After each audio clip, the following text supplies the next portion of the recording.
Oke, hai semuanya, ketemu lagi bersama saya dan sesuai janji saya di IG story kemarin kita buat polling ya, kalau kalian bisa bahas satu buah pattern, kalian mau bahas apa? Dan kebanyakan dari kalian membalas triangle mean gitu. Jadi saya rasa mari kita bahas ketiga chart pattern triangle ini. Nah, jadi kita tahu bahwa triangle ini seperti yang kalian lihat di layar kalian bahwa mereka memiliki 3 buah saudara ya. Ada si ascending triangle, ada si symmetrical triangle, dan ada si descending triangle. Nah, setiap pattern triangle ini memiliki sifat-sifat tersendiri. Yang pertama, ascending triangle memiliki sifat yang bullish. Symmetrical triangle memiliki sifat netral dan descending triangle memiliki sifat bearish. Jangan khawatir kalau kalian tonton sampai nanti habis, kita bakal bahas tentang ketiga chart pattern ini, bagaimana cara mengidentifikasinya, dan kita akan bahas bagaimana cara trading dan kita akan membentuk trading plan dari pattern-pattern ini. Oke, jadi yang pertama kita lihat dulu nih, si ascending triangle yang bersifat bullish. Nah, kalau kalian perhatikan, menurut kalian kenapa ini bersifat bullish?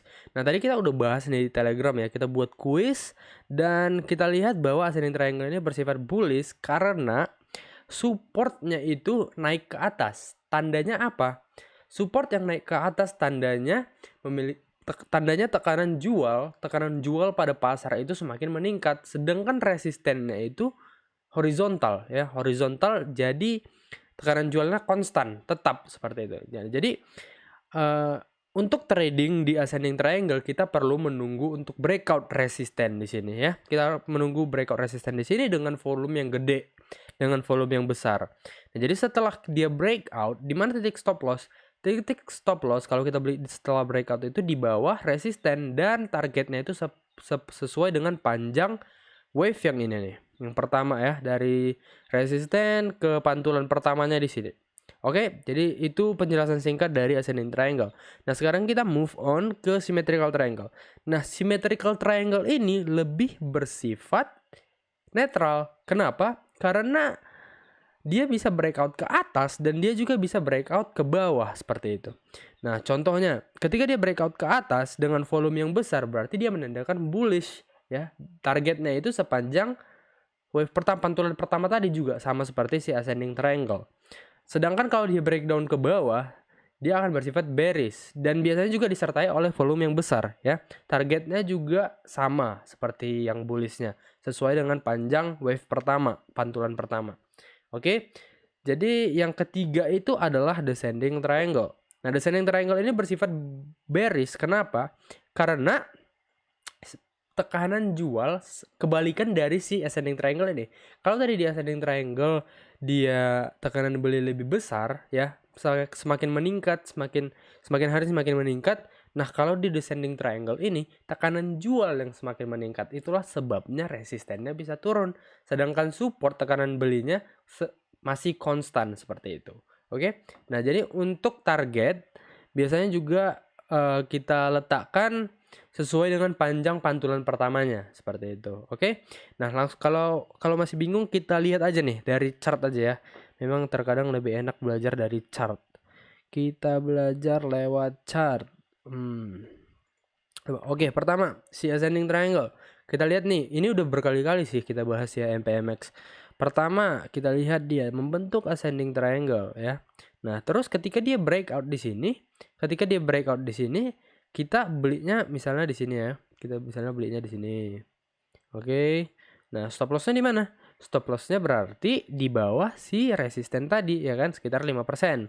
Nah, sedangkan targetnya itu kita hitung aja. Kita hitung dari pantulan pertamanya seperti itu di sini berarti. Nah, kita tinggal Ctrl C, Ctrl V, copy paste, tarik ke atas dari resisten seperti itu. Berarti kita tinggal kasih di sini ya, di sini. Nah, berarti target kita ada di 26%. Nah, risk reward rasio sangat menarik, lihat nih. Hampir 1:5 lah ya. Dengan reward 26% dan resiko 5,47%. Oke. Nah, jadi ini si ascending triangle yang bersifat apa tadi? Bersifat bullish ya. Nah, yang kedua kita lihat si symmetrical triangle. Si symmetrical triangle. Oke, jadi symmetrical triangle kita contohkan yang baru-baru ini. Nah, pertama symmetrical triangle ini kan dia sifatnya dua ya, ada si bullish dan ada si bearish gitu. Jadi dia netral. Pertama kita akan lihat dua-dua nih. Yang pertama si AMRT. AMRT bersifat bullish ya, symmetrical triangle. Jadi dia membentuk pantulan pertama, kedua, ketiga, lalu dia ada breakout sampai sini. Oke, jadi bagaimana cara kita trading di sini? Seperti itu kan. Misalnya kita beli nih ketika dia breakout di sini. Oke.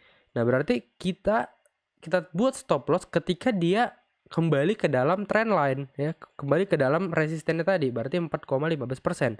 Sedangkan untuk reward dari pantulan pertama di sini ya, tinggal Ctrl C Ctrl V, drag ke atas dari titik breakout berarti di sini. Nah, berarti dia sampai di sini. Nah, dengan target profit 24%, kita hanya memiliki resiko sekitar 4,15%. Cukup menarik ya. Ini adalah contoh dari symmetrical triangle yang bersifat bullish. Nah, kalau dia bersifat bearish bagaimana, Min?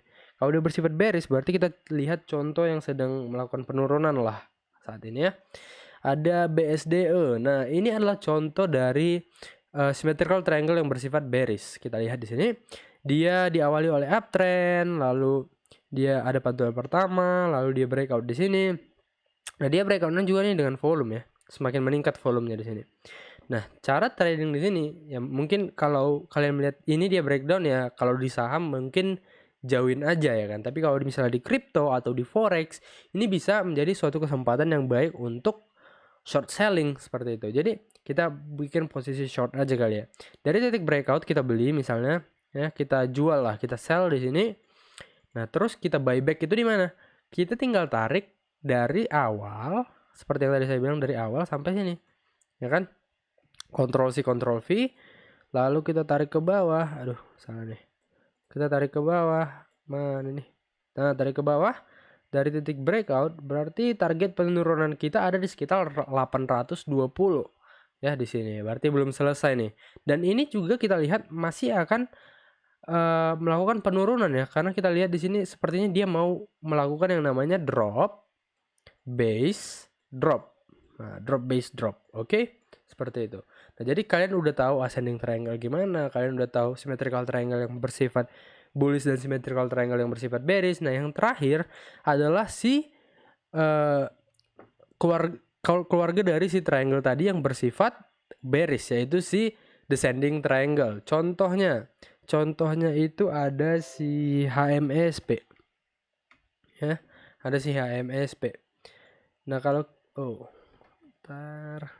kita lihat HMSP. Nah, HMSP di sini kita lihat dia membentuk ya pada tanggal tahun lalu lah. Dia membentuk descending triangle. Dan di sini dia kalau kita zoom in, ya di sini ada volume spike ketika dia breakout. Nih.